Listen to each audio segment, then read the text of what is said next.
Hi, welcome back to the MDS Guru podcast. This is Melinda.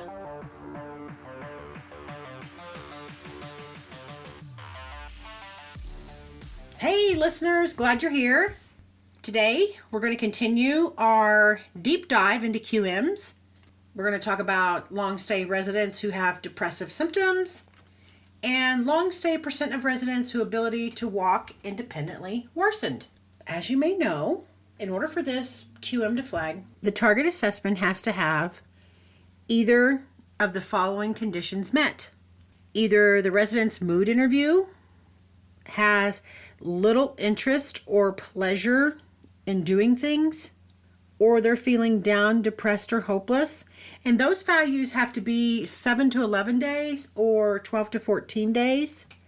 And then the second part of that value is the total severity of the depression score has to be greater than 10 or less than 27. That's condition A.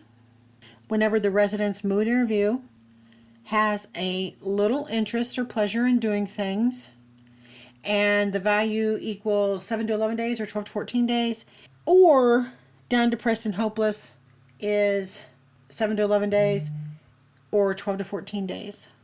Condition B, and you can have this, I should say trigger, not necessarily flag. If you meet condition A or B, it will trigger. And the second one for condition B is the staff assessment with the questions about whether or not resident is interested in activities, or I should say little interest or pleasure in doing things, or appears down and depressed, or the total severity score is greater than 10 but less than 30.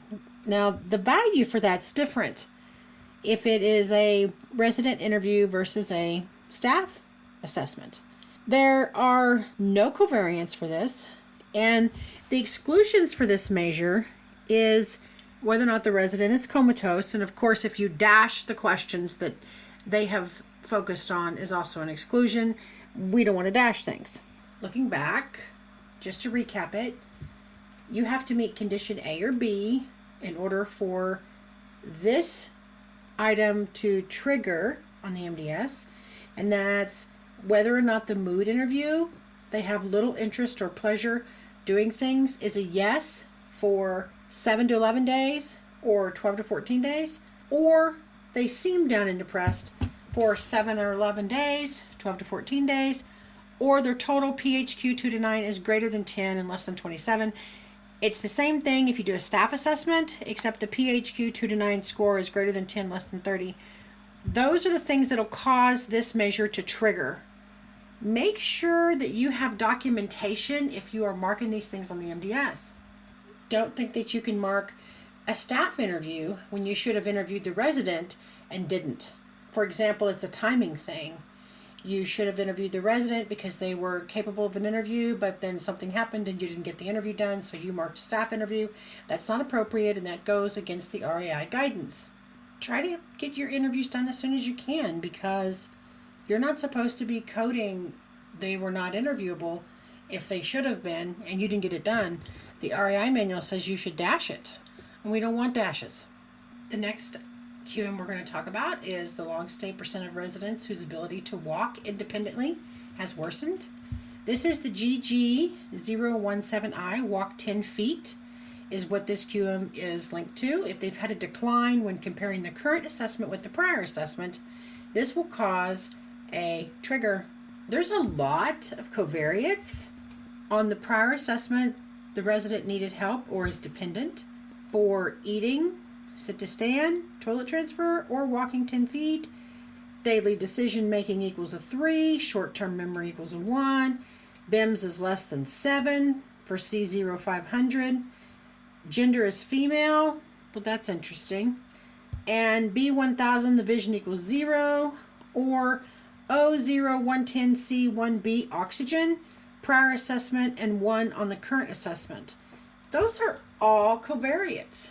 There are some things that we want to look at for exclusions, which is whether or not they are in a coma, prognosis of life is less than 6 months.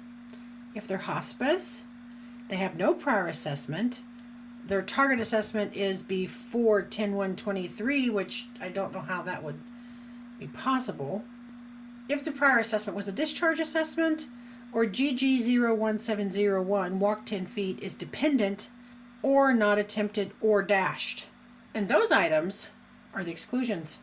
Basically, you just have to look at this very carefully and make sure that everything is coded accurately if you're getting triggers and flags.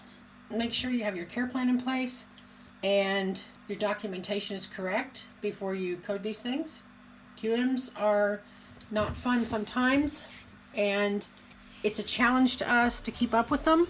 Listeners, if you need any help, reach out to me. I'm always glad to help. Thanks. Everybody have a good week. Bye.